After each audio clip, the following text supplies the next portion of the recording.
O assunto desta noite é sobre as próprias ilusões. Purificado pela morte de suas ilusões.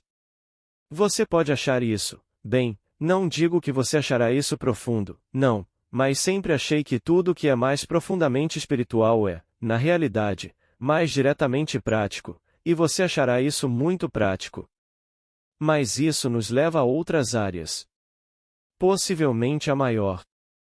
Se eu pudesse escolher entre as bem-aventuranças, escolheria a sexta, se pudesse escolher. Mas parece arrogante da parte de alguém escolher entre as grandes bem-aventuranças. A sexta bem-aventurança é: bem-aventurados os puros de coração, porque verão a Deus. Mateus 5 versículo 8.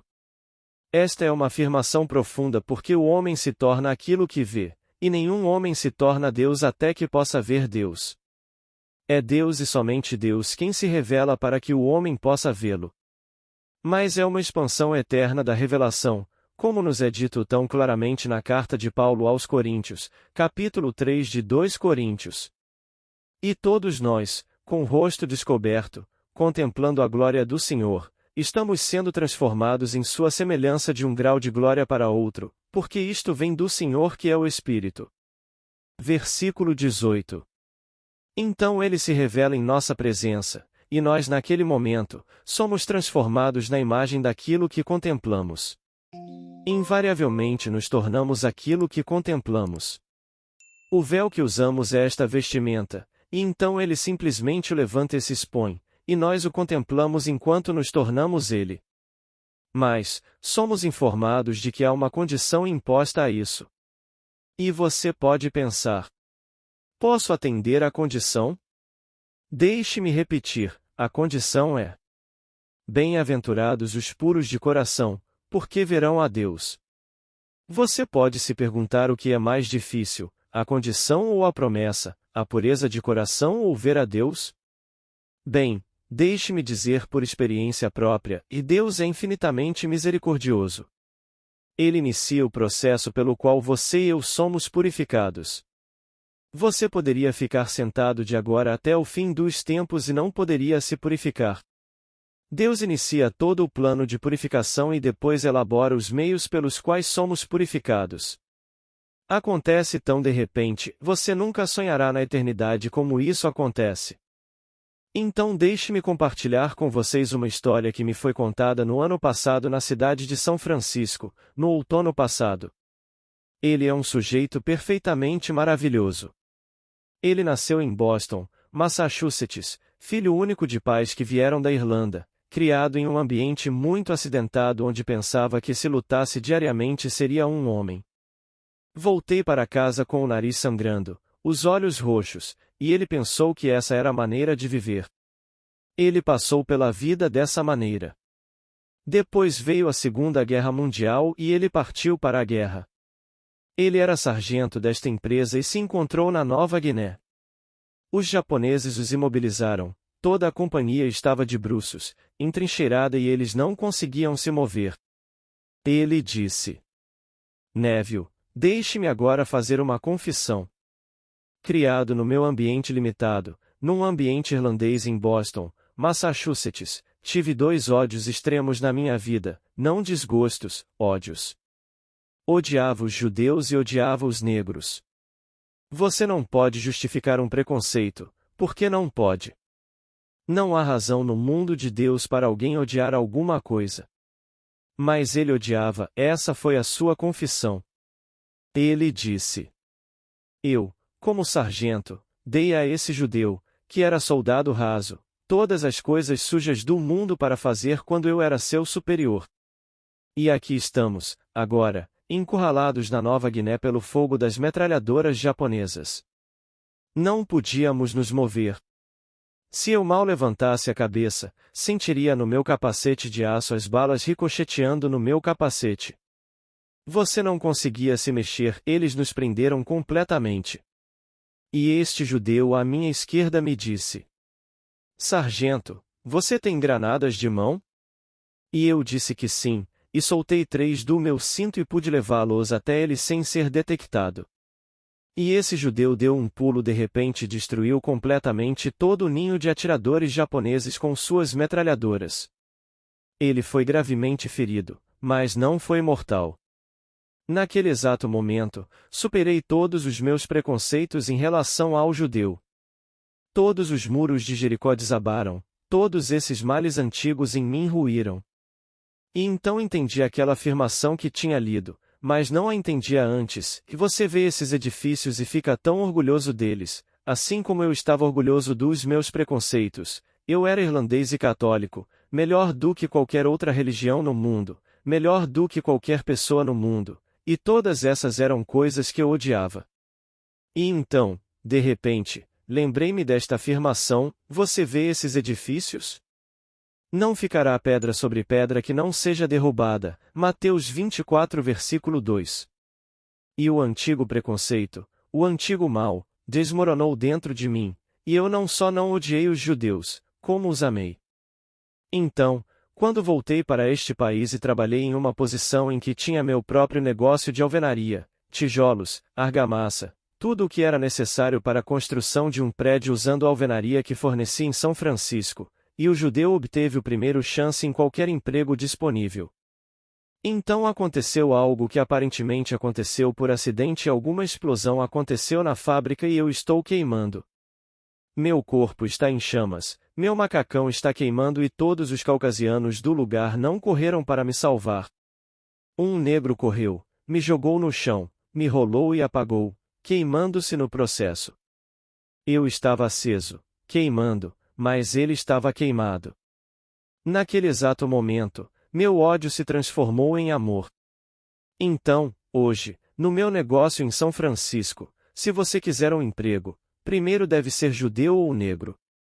Meu ódio se transformou em amor. Pois eu não poderia ter planejado isso, não poderia ter planejado isso. Aconteceu o que aconteceu assim. Bem, vou lhe dizer, aconteceu assim porque Deus planejou assim. Deus se tornou homem para que o homem se tornasse Deus. Não há nada além de Deus neste mundo. E então, quando você se senta aí esta noite e diz eu sou, esse é o nome dele. Esse é o seu grande nome, o seu único nome. Então, eu sou o quê?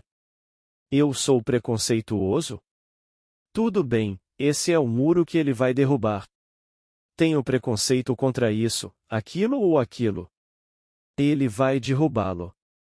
À medida que ele o desce, ele se revela em um certo nível, e levanta o seu véu, e você o contempla, e você se torna o que vê. Assim, como nos é dito, e todos nós, com o rosto descoberto, contemplando a glória do Senhor, somos transformados à sua semelhança de um grau de glória para outro, porque isto é pelo Espírito do Senhor que é o Espírito. E então, não planeje, isso vai acontecer. Se esta noite você é preconceituoso, posso lhe dizer, você não está fora da salvação. Deus planejou o caminho da salvação para você e o colocará em uma situação como esta. O nome dele é Bill Donovan. Você não pode ter um nome mais irlandês. Bem, aqui está Bill, e hoje você não poderia conhecer uma pessoa mais legal. Mas para mostrar como ele estava realmente procurando por Deus, quando veio para o Ocidente ele se tornou alcoólatra, com todos os seus preconceitos, ficou alcoólatra, completamente cego. Ele estava procurando pelo Espírito e viu o falso Espírito na forma de álcool. Ele não sabia disso. E então ele se juntou a AA, e nos últimos 12 anos Bill não tocou em uma gota. Me levou para jantar, ele sabe que eu bebo, ele disse. Neville, você tem tudo o que deseja, mas Beck e eu, sua esposa, nunca tocamos em uma gota. Nós dois éramos AA e nos conhecemos em AA por causa do nosso problema. Eu não disse a ele que ele estava procurando. Ele sabia no fundo de sua alma que estava procurando por Deus e viu Deus em alguma forma espúria de álcool. Isso é realmente o que é simplesmente outra forma. É espírito, a mesma palavra espírito, espírito é álcool. E então, ele estava procurando por isso e viu de uma forma que era falsa. E então, juntou-se, E agora hoje você não pode de forma alguma tentá-lo a tomar uma gotinha, ele simplesmente não quer. Mas ele superou o preconceito e aí todas essas coisas desmoronaram dentro dele. Então eu digo, se hoje você tem preconceito, não se preocupe. Todos neste mundo são preconceituosos e essas coisas são construídas em torno deles para que Deus possa despertar. Então você é colocado em um ambiente onde você não sabe disso. Ele foi trazido para este pequeno ambiente em Boston, cercado por um certo preconceito, um ódio, e cresceu nisso. E então Deus o colocou em um determinado ambiente onde os dois que ele mais odiava eram seus salvadores neste mundo. O judeu salvou toda a sua empresa e o negro salvou a sua vida pessoal, e hoje os dois são os mais empregados no seu negócio de muito sucesso. Então eu digo que funciona assim. Então não fique, se você tiver isso esta noite, não se preocupe. Deus planejará isso, Deus planejará isso. A iniciativa para a salvação do homem está com Deus, posso lhe dizer, não é motivada por nenhuma boa ação que o homem tenha feito. A salvação do homem é pela graça e somente pela graça. Ninguém pode ganhá-lo. Ninguém neste mundo é bom o suficiente para merecer a salvação.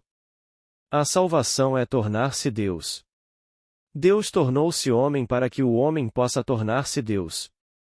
E é uma série de desvelamento, onde de repente o homem desperta para se encontrar transformado. Este ser finito e falível transformado da noite para o dia num ser completamente diferente.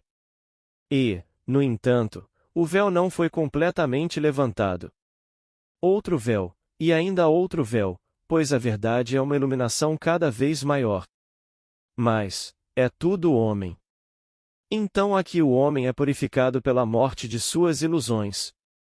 Mas ouça isto com atenção, pois isto vem do maior, na minha opinião, do maior místico que já existiu na face da terra, William Blake. Ele afirmou que todo o poema Jerusalém foi ditado por Deus, assim afirmou. Eu não questionaria o direito de Blake de fazer essa afirmação. Ele faz isso não apenas no poema em si, mas também em suas cartas aos amigos, e todas elas ficam registradas. Bem, aqui está a sua declaração, ele afirma que foi ditada. Então aqueles na eternidade que contemplam a morte disseram assim. Quem são eles nesta grande eternidade que contemplam a morte? Qual é a morte que contemplam? Posso lhe dizer que os seres que contemplam são aqueles que disseram. Façamos o homem à nossa imagem, os Elohim, os deuses. Façamos o homem à nossa imagem pelo mesmo processo de nos revelarmos, e porque o homem se torna aquilo que vê, eles se tornarão nós, à medida que eu os revelar, à medida que se tornarem puros de coração. E aqueles na grande eternidade disseram assim. E o que disseram? Eles estão contemplando a morte. Você pode pensar na morte quando vê alguém ir para o túmulo. Isso não é a morte, isto é o túmulo. Todos sentados aqui parecem tão animados, tão vivos, estes são os sepulcros de Deus. Deus está sepultado em cada filho nascido de mulher, e esse é o túmulo que estes na grande eternidade contemplam. E aqueles na grande eternidade que contemplam a morte disseram assim. Agora ouça com atenção, o que eles disseram.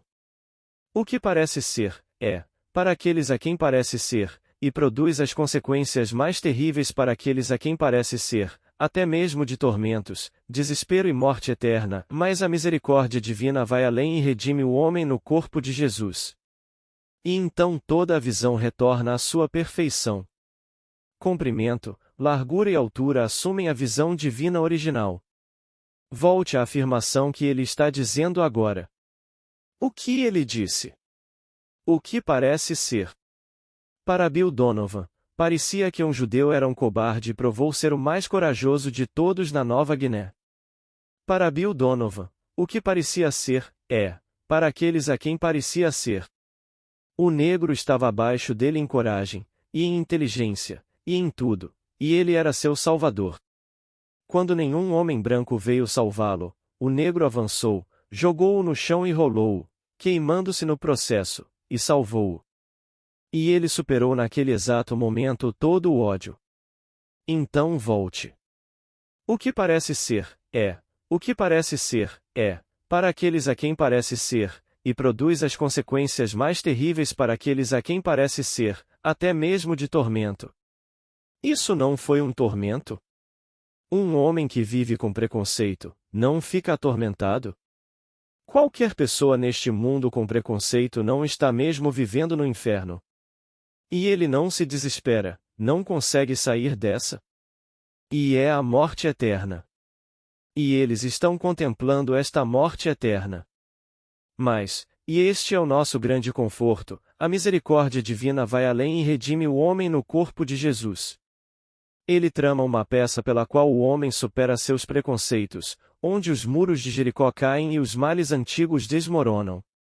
E de repente, ele pode desvendar você, e nesse momento ele desvenda você, você vê aquele que o desvenda, e você se torna o que vê, um degrau acima. E então outra peça, e ainda outra peça, e continuaremos para sempre nos tornando Deus, pois Deus realmente se limitou ao homem, ele se tornou homem para que o homem se tornasse Deus. Portanto, todos nós neste mundo somos um, há apenas um. Só existe um Deus, não existem dois deuses. Como nos é dito em Zacarias.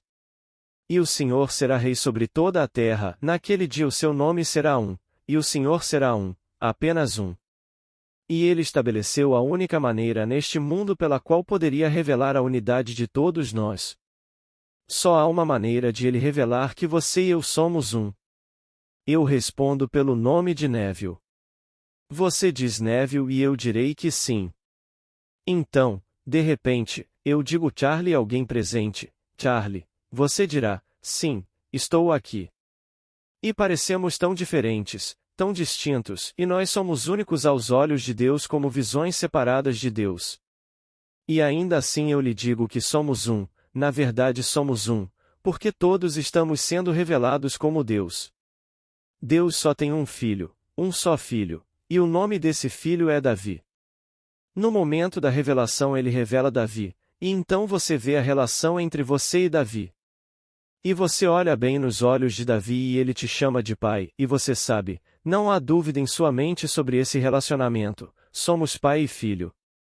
Você volta às escrituras antigas e lê que tu és meu filho, hoje eu te gerei. Salmo 2 versículo 7. É para Davi que essas palavras são ditas. E você sabe no fundo da sua alma que cada ser neste mundo um dia será revelado na presença de Davi, e Davi o chamará de pai. Se Davi te chama de pai, e ele já me chamou de pai, não somos um? Não há nenhuma maneira no mundo pela qual Deus poderia revelar a unidade da humanidade, exceto através de um filho.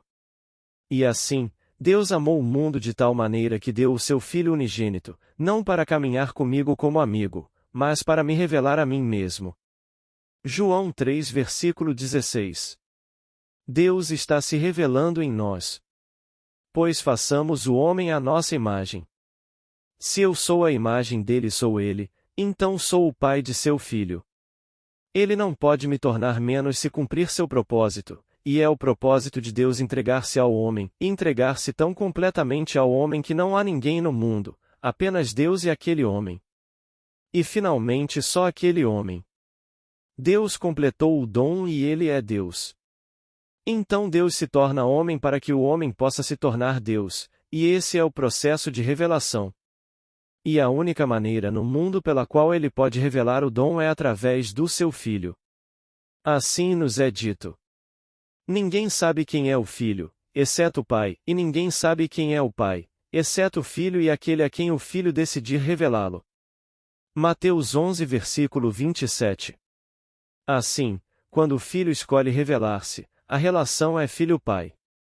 Isso acontecerá com todos os seres deste mundo.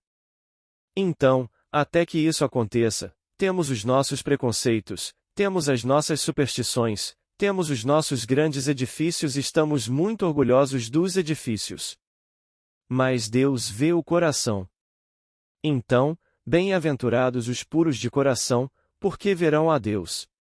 Consideramos um homem por causa de sua grandeza neste mundo, ele pode ser um soldado muito bom, um banqueiro muito bom, um cientista muito bom, um artista muito bom e você pode citar qualquer coisa neste mundo, e ele não precisa ser um bom homem.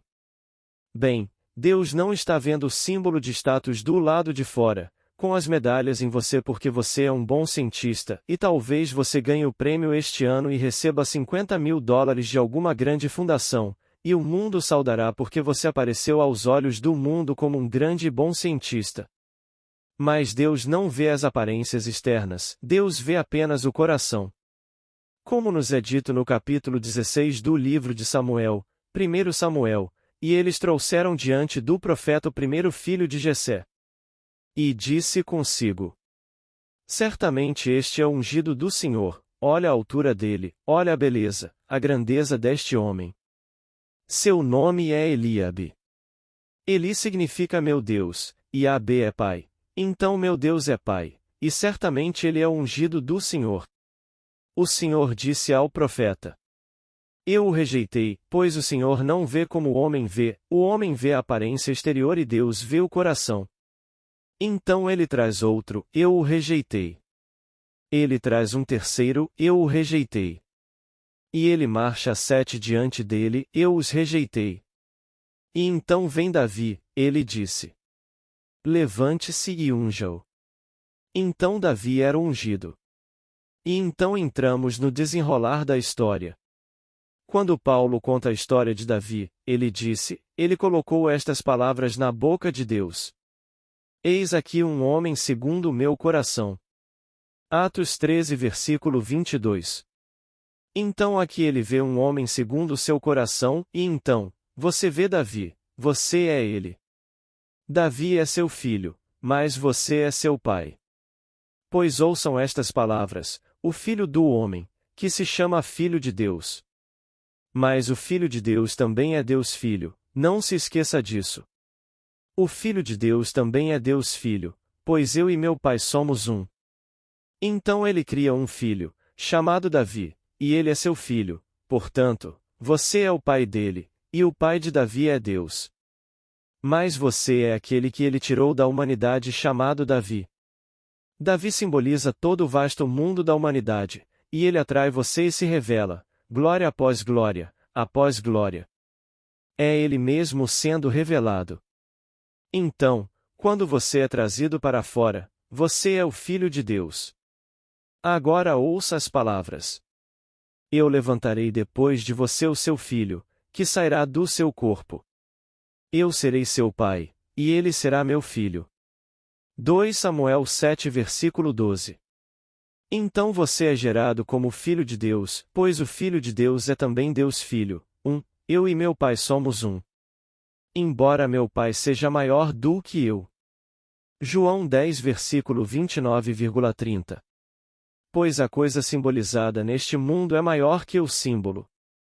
Então, venho simbolizando aquele que se revelou diante de mim, e então me tornei ele.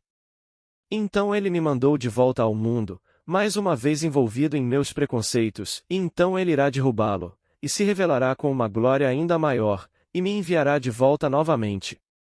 Pois não há limite para a expansão de Deus se revelando em mim, não há limite. Portanto, a verdade é uma iluminação cada vez maior, para todo o sempre. E cada ser neste mundo é um, não há nada além de Deus. Deus e somente Deus se tornou nós para que possamos nos tornar Deus, e Ele estabeleceu os meios pelos quais Ele desdobra isso neste mundo. Portanto, sei que estamos purificados para que possamos ver Deus através da morte das nossas ilusões. Quando alguém tem inúmeras ilusões. O que é uma ilusão? Pois bem, o dicionário define isso como um erro mental, uma crença falsa, especialmente aquela crença que persiste, que quando alguém passa por isso se torna, isso é uma fixação. Bem, não se desespere.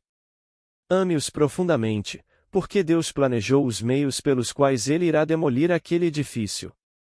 Esse prédio vai desmoronar. Quer seja alguém que pensa que, por ter $1 bilhão, é melhor do que outra pessoa, e há quem o tenha, Deus o destruirá. E não se desespere quando ele desmoronar. Alguém que não lhes pudesse dar um centavo para aumentar sua fortuna será seu salvador, e então ele vê que não foram os ricos que vieram em seu apoio, mas sim os pobres. Ele vai ver. Ele pode ter preconceito hoje em dia contra os ricos, você sabe. Isso também é um preconceito. Isso desce. Você pode ser muito, muito pobre e ter um preconceito terrível contra quem tem coisas, e quem tem coisas, não tem motivos para te salvar, te salvará. É assim que Deus planeja, é assim que Ele planeja. Falo por experiência própria. Quando meu pai levou muitas pancadas em Barbados e ninguém veio vê-lo porque ele foi acusado, injustamente, mas acusado. Aqueles que estavam jogando pelo seguro. Ninguém voltou para casa nem para dizer: "Como você está se sentindo, Joe?" Joe sentou-se sozinho. E veio um homem muito rico, uma pessoa muito proeminente socialmente, financeiramente, intelectualmente. Ele veio para Barbados por causa da saúde anos atrás e fez fortuna. Mas ele saiu da Inglaterra como um cavalheiro perfeitamente treinado, ele era culto, era um grande atleta, era azul em Cambridge, tinha tudo o que era preciso. Ele foi o único que voltou para casa para ver meu pai e disse ao papai: "Bem, Joe, o que posso fazer?" "Bem", ele disse. "Tenho todas essas crianças para alimentar e os servos para alimentar e não tenho dinheiro." "Bem", ele disse. "O que você quer fazer?" Ele disse. "Tudo que sei é simplesmente o que fiz antes, uma mercearia." Exatamente o que fiz antes. Fiz um bom negócio e fui falsamente acusado. Eles tiraram tudo de mim com falsas acusações, e se eu tivesse dinheiro, voltaria ao negócio e o administraria como antes, com sucesso. Ele voltou para seu escritório e disse ao seu pessoal: "O Sr. Godard abrirá um negócio no próximo mês ou algo assim e eu quero que vocês estendam o crédito até o limite. O que quer que ele peça, vocês preenchem o pedido e nenhuma fatura deve ser enviada a ele. Quando ele tiver, ele pagará." E então, nós abrimos um pequeno negócio e ele nos estocou cerca de US$ 50 mil em mercadorias. Não tínhamos dinheiro, e quando vendemos, nós o pagamos. E quando ele morreu e seu filho assumiu, se sua empresa tivesse um fósforo para vender e custasse um centavo a mais por caixa do que qualquer concorrente, não cheguem perto dos Godards. Ele sozinho nos vendeu o fósforo. E então, quando, digamos, 5, 6 anos atrás, eu sei disso, eles estavam fazendo conosco um negócio de mais de $500 mil por ano. Esse foi o investimento inicial deles. E assim, se meu pai tinha algum preconceito em relação às pessoas ricas do mundo, pois ele não tinha nada quando menino, ele certamente. Aquele prédio desabou e ruiu, aquele preconceito antigo, porque um cavalheiro muito rico e culto entrou em sua vida e tornou possível recomeçar de uma forma maravilhosa. Portanto, o seu preconceito não precisa ser contra uma determinada raça ou religião, mas sim contra a riqueza. Aqueles que não têm nenhum podem ter preconceito contra os ricos e os ricos podem ter preconceito contra outra coisa, e isso se espalha por todo o mundo. Estes são os edifícios mencionados no capítulo 13 do livro de Marcos. Você vê esses grandes edifícios? Digo-vos que não ficará pedra sobre pedra, mas todas serão derrubadas. Versículo 2. Então, se hoje você tem isso, eu sei que Deus planejou e planejou sua redenção e ninguém ficará sem ser redimido. E assim, ele vai tramar e planejar a cena em que o preconceito desmorona na sua presença e você se apaixona por aquilo que antes odiava. E então, você realmente se apaixona por isso. E então, eventualmente, todo o véu é levantado e o Filho unigênito de Deus chama você de Pai. Você sabe, enquanto ele faz isso, você não está sozinho. Ele chamará todos os seres deste mundo de Pai, portanto, realmente, você é um com todos os seres do mundo. Então você entende o poeta. Todas as coisas, por uma lei divina, se misturam umas nas outras. Todas as coisas por uma lei divina. Portanto, todos os seres neste mundo estão realmente entrelaçados. E assim, quando Dune escreveu as palavras: "Estou envolvido com a humanidade. A morte de cada homem é a minha morte. Nunca mande perguntar por quem os sinos dobram, isso custa por mim." Você leu que algo aconteceu hoje do outro lado da água e alguém foi morto violentamente. Não pergunte por quem os sinos dobram, eles dobram por mim. Bem, estou envolvido com a humanidade e a morte de cada homem é a minha morte. Pois não há nada além de Deus enterrado nessas sepulturas no mundo. Então, aqueles na grande eternidade que contemplam a morte disseram assim, e ouçam porque funciona da maneira mais prática neste nível. O que parece ser, para aqueles a quem parece ser, e é produtivo das consequências mais terríveis para aqueles a quem parece ser, até mesmo de tormentos, desespero e morte eterna. Vamos parar com isso agora. Se fizer isto com tormentos, desespero e morte eterna, falo-á com alegria e com tudo mais neste mundo. Portanto, o que parece ser, para aqueles a quem parece ser. Eu me pergunto como seria a sensação se eu fosse o homem que quero ser? Suponha agora que eu tinha, e eu digo, um número X de dólares por ano. E eu digo. Sendo todas as coisas relativas, suponha agora que eu peguei apenas um valor externo, eu tinha $35.000 por ano. Bem, vivendo modestamente como eu, não seria maravilhoso, $35.000 por ano. Pois bem, o que parece ser, para aqueles a quem vê ser, e é produtivo daquilo que parece ser. Se eu ousar assumir que sou isso e andar nesta terra como se isso fosse verdade, se eu pudesse viver como se isso fosse verdade, então eu provaria essa afirmação. Agora Blake afirmou que estas palavras foram ditadas a ele pelo Espírito de amor que é Deus. Blake faz essa afirmação ousada e eu confio nele implicitamente. O que parece ser, para aqueles a quem parece ser. Mas poderia eu convencer-me de que sou aquilo que a razão neste momento nega? Estou interpretando a palavra delírio de uma maneira diferente, porque delírio é nutrir uma crença falsa. Bem, isso poderia agora ser verdade.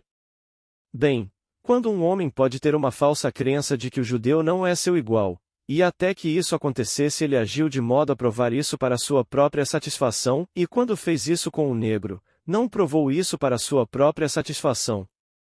Bem, agora, tomamos o mesmo princípio, o que parece ser, para aqueles a quem parece ser, e tomamos isso sob uma luz diferente e provamos isso. Embora a coisa toda desapareça no final. Pois no final tudo desaparecerá e só Deus permanecerá. Você permanecerá, mas todo o resto irá embora. Todos os seus edifícios cairão, sejam eles feitos de ouro, prata, pedras preciosas, madeira, feno ou restolho. Tudo entrará em colapso, mas você continuará sendo o construtor. Assim, posso agora construir usando o mesmo princípio. O que parece ser, para aqueles a quem parece ser. Bem, não posso presumir que as coisas são como eu gostaria que fossem, para mim, para você, para qualquer outra pessoa no mundo? E enquanto faço isso, um amigo meu esta noite antes de eu subir na plataforma, ele disse que estava trabalhando consigo mesmo para realmente sentir o bem do outro. Afinal, ele está trabalhando com outras pessoas. Cabe a ele, como um bom homem em sua empresa, parabenizar um vendedor que faz um grande negócio. Mas ele disse: "Sabe, no passado devo confessar que houve uma certa inveja da minha parte quando ouvi falar de uma grande venda por parte de outra pessoa. Queria parabenizá-la ou parabenizá-lo, mas não podia negar em meu coração que gostaria de ter feito isso. Mas quando eu poderia realmente deixar ir e sinceramente dizer isso, e dizer: estou fazendo tudo com os olhos da minha mente. Eu não fiz isso fisicamente, fiz isso mentalmente e realmente senti. Na semana passada, uma senhora chegou com um contrato de $50.000. Agora, ele disse. Eu sei que isso é uma quantia enorme de dinheiro para ela, e eu disse a ela, emocionado, não estou com inveja, estou emocionado por ela ter conseguido fechar esse negócio. No passado havia uma reserva, eu gostaria de ter feito isso, então meus parabéns não foram totalmente de coração a ponto de eu ser realmente puro de coração. Mas agora ele sabe. Você pode parabenizar cada ser neste mundo por cada coisa boa que eles fazem, porque é você mesmo. Há apenas um neste mundo, apenas um Deus, e um Deus se tornou os muitos aparentes. A pedra se fragmentou em partes inumeráveis com pigmentos diferentes.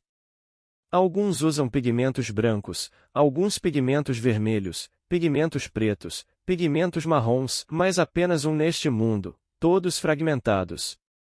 E no final, o Senhor será um e seu nome um. E posso lhe dizer, esse nome, embora o grande nome seja Eu Sou, que é chamado de Jessé, há outro nome dado a ele, um nome glorioso, e esse nome é Jesus Cristo. As pessoas não acreditam, mas esse nome é Jesus Cristo. É Eu Sou, concedido, mas se você ler a história cuidadosamente, ele revela o grande Eu Sou.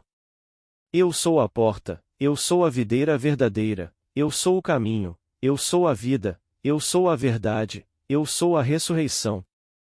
É o mesmo grande Eu Sou, mas o nome é um nome glorioso, e o nome é Jesus Cristo.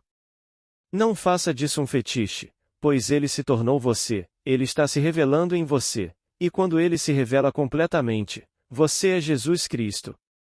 Essa é a história. Agora entremos no silêncio e acreditemos que o que parece ser, é, para aqueles a quem parece ser. E posso sugerir que esta noite você tome o conceito mais glorioso de si mesmo, não me importa o que seja, torne-o maior do que você esperava perceber agora, porque todas as coisas são possíveis para Deus. Seja qual for a sua ambição atual, torne-a uma ambição nobre, mas torne-a maior e então tente convencer-se, enquanto entramos no silêncio, de que isso é verdade. Assuma o sentimento do desejo realizado e então veja o mundo a partir dessa suposição, que você pode ver refletida nos rostos desses amigos imaginários aquela expressão que implica que eles veem em você o homem que você está assumindo que é. Agora vamos embora. Agora, há alguma pergunta, por favor? Sim, senhor. Pergunta inaudível. Resposta. Para repetir a citação, é o Evangelho de Tomé dos Apócrifos onde o homem acredita ou as mulheres são ensinadas a acreditar que são secundárias. As mulheres não são secundárias, porque o homem não é homem e o homem não é mulher. O homem usa vestes masculinas e femininas, mas o homem é a imagem de Deus.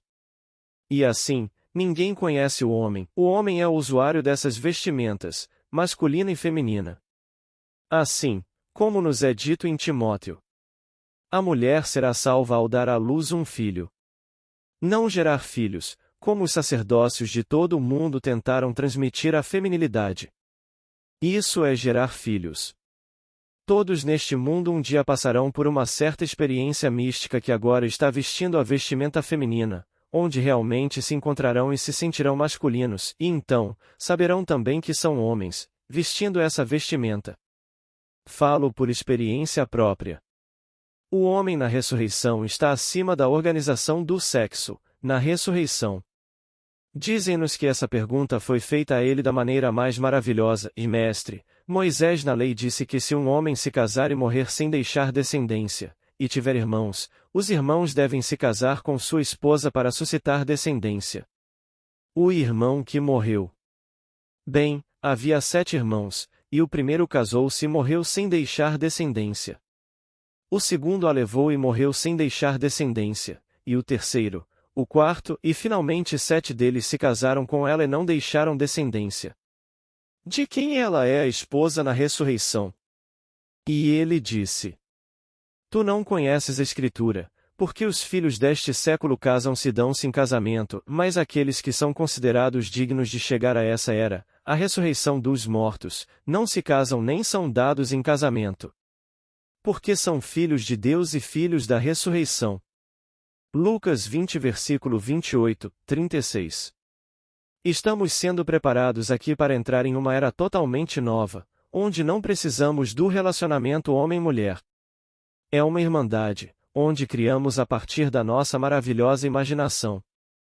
Tudo está sujeito ao nosso poder imaginativo. Não precisamos da imagem dividida entre homem e mulher. Nós somos homens, e o homem não é homem, e o homem não é mulher, porque o homem é Deus. Você está olhando para o rosto dele, sim. Para mim, quando olhei para o rosto revelado diante de mim, é um homem, claro, mas acima da organização do sexo. Então, esse livro não está incluído no nosso cânone, mas é um livro glorioso. E direi a todas as mulheres: sei que minha mãe, minha esposa, minha filha e todas as mulheres que conheço neste mundo um dia confrontarão Davi como o pai de Davi, e não como a mãe de Davi. Ele não tem mãe. E assim, a mais erudita de todas as críticas bíblicas é a Enciclopédia Bíblica, e que não dá nenhuma mãe a Davi. E os manuscritos, os mais antigos manuscritos conhecidos, não mencionam nenhuma genealogia fora de um pai cujo nome é Jessé. E a palavra Jessé é qualquer forma do verbo ser eu sou, é isso que significa. Então, de quem você é filho? Eu sou filho do teu servo Jessé. 1 Samuel 17 versículo 58. Em outras palavras, eu sou filho do eu sou. Ele sai de mim e então olha para mim, bem, eu sou o pai dele, portanto, ele é filho do ser que eu sou. Quem quer que eu seja. Então, quando eles disseram: o que devo dizer? Apenas diga eu sou quem eu sou. Êxodo 3 versículo 14. Ele não disse o que é. Eu sou o que sou o que sou o que serei. Então ele se volta para mim e me chama de pai, e então ele é filho do ser que eu sou, seja ele qual for. Então esse é o nome. Nenhuma mãe, apenas o pai. Assim, cada ser neste mundo, homem ou mulher, um dia terá a experiência, a emoção das emoções, de ser chamado de pai pelo Filho unigênito de Deus. Salmo 2 versículo 7. E então ele saberá que ele é Deus. Não há outra maneira de saber que ele é Deus, a menos que o Filho o revele, pois ninguém conhecerá o Pai a menos que o Filho o revele. Então ele nos diz no capítulo 14 de João: ninguém vem ao Pai senão por mim. Alguma outra dúvida, por favor? Pergunta. Sua ideia então é que a purificação consiste em livrar-se das ilusões? Resposta. Sim, sim senhor, definitivamente. E ainda assim, como eu disse, se for algo muito difícil, não se desespere. Deus planejou e planejou a forma como esse edifício, esse antigo preconceito, irá desmoronar. Ele colocará você na posição em que aquele que representa esse preconceito será o seu salvador, como foi o caso do meu amigo Bill Donovan. E Bill hoje, você não poderia conhecer uma pessoa melhor. Mal dava para acreditar que ele era aquela criatura violenta que lutava por toda Boston, e achava maravilhoso estar sempre lutando, voltando para casa com os olhos roxos e todo tipo de coisa. Ele achava que era assim que alguém deveria viver. Para provar que é um homem, você deve lutar o dia todo, então vá para a rua e lute. Se encontrasse um negro, lutaria; se encontrasse um judeu, lutaria e voltaria para casa, para a mãe, com um olho roxo. Mas ela era tão preconceituosa quanto ele porque eles eram os melhores. Em primeiro lugar, eram irlandeses e católicos. Bem, não há nada melhor no ambiente dos católicos irlandeses, isso faz parte da configuração. Então ele teve que provar a si mesmo que aquele não era realmente o Filho unigênito de Deus. Que todos são. E então, essa coisa aconteceu com ele. Mas ele era grande o suficiente para me contar. Durante uma noite em São Francisco, na primavera passada, eu estava falando sobre como o homem supera essas estranhas ilusões e estava usando histórias. Então ele me disse após a reunião: Neville, você está livre para jantar amanhã? Eu disse que janto bem cedo porque pego a plataforma às 7h30. Bem, ele disse. Comerei tão cedo quanto você. Você quer fazer 5? Eu disse sim. Então ele, Beth e eu fomos para um restaurante francês muito adorável, e então ele me contou essa história, me contou uma história perfeitamente maravilhosa. Quando você conhece Bill, você não poderia conhecer uma pessoa mais doce e gentil. A história dele é a que contei aqui outro dia. Ele foi para o México, o barco partiu para o mar e ele encenou a cena como se agora estivesse ancorado em segurança na praia. E então ele mergulhou, bravamente, neste oceano, e aqui ele vai se afogar quando de repente uma onda o levantou, e ele vê um barco que não deveria estar na área com 3 homens a bordo. Ele grita na crista da onda e eles vieram e esse é Bill. Então você vê, todos não são apenas resgatáveis, todos serão redimidos. Eles o pegaram, o levaram para o mar e trouxeram de volta o pequeno barco que estava à deriva. Portanto, esta pureza moral não é sexual, tendo a ver com perfeição moral. Porque a palavra puro na linguagem semítica inclui mente e emoção, e não tem qualquer referência à moralidade sexual ou a qualquer perfeição moral, nenhuma. É um preconceito que Deus está vendo. Porque quem vai estabelecer as bases do que é sexualmente certo?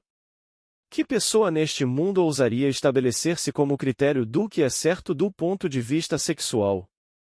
Para aqueles que se tornam celibatários, seja porque a natureza os fez assim, ou porque pensaram que poderiam obter o reino dos céus tornando-se emasculados, e há outros que passam por outras formas disso, mas não tem nada a ver com qualquer perfeição moral ou sexual, porque quem vai estabelecer o padrão? Não é nada disso. É essa ilusão estranha e peculiar que é um preconceito, uma ideia fixa e falsa que irá desmoronar. E Deus verá que isso desmoronará. À medida que desmorona, ele se revela. À medida que ele se revela, você se torna aquele que você contempla, então você é mais uma glória. Então leia com atenção no capítulo 3 de 2 Coríntios, acho que é o versículo 18, aquela maravilhosa revelação de Deus, de uma glória a outra. E isso é feito pelo Espírito, para que ninguém possa se gabar, porque é Deus e somente Deus quem trama e planeja tudo. No final, somos todos um. Que peça! Que peça gloriosa! É por isso que o grito no final. Pai, perdoa-lhes, eles não sabem o que fazem. Lucas 23 versículo 32. Eles não sabem porque estamos completamente velados. Mas você pega a história desta noite. O que parece ser, acredite, para aqueles a quem parece ser, quer sejamos preconceituosos ou você sonha com boa sorte. Você sonha com uma linda fortuna? O que parece ser, acredite. Venho de uma situação em que sou filho de alguém que não tinha 2 centavos para juntar, e 10 filhos para alimentar, e uma esposa, e ele mesmo, e uma sogra, e servos no casa, e não 2 centavos. Mas, o que parece ser, para aqueles a quem parece ser. Então, quando ele morreu, há 5 anos, ele poderia deixar uma grande fortuna para seus filhos. Para que o orador, se assim o desejasse, não precisasse trabalhar, se assim o desejasse. Mas prefiro morrer esta noite do que não fazer o que estou fazendo. No dia em que eu não estiver fazendo o que estou fazendo, não me deixe viver apenas do que ele me deu, deixe-me sair esta noite. Perfeitamente bem, eu sei exatamente para onde estou indo. Mas permanecer aqui só porque tenho dinheiro para comer e vegetar, não quero isso. Quero estar aqui enquanto puder. Mas no dia em que eu não conseguir, deixe-me não vegetar, deixe-me sair deste mundo. Mas ele me deixou tudo o que é preciso para viver graciosamente neste mundo de César sem levantar um dedo. Boa noite.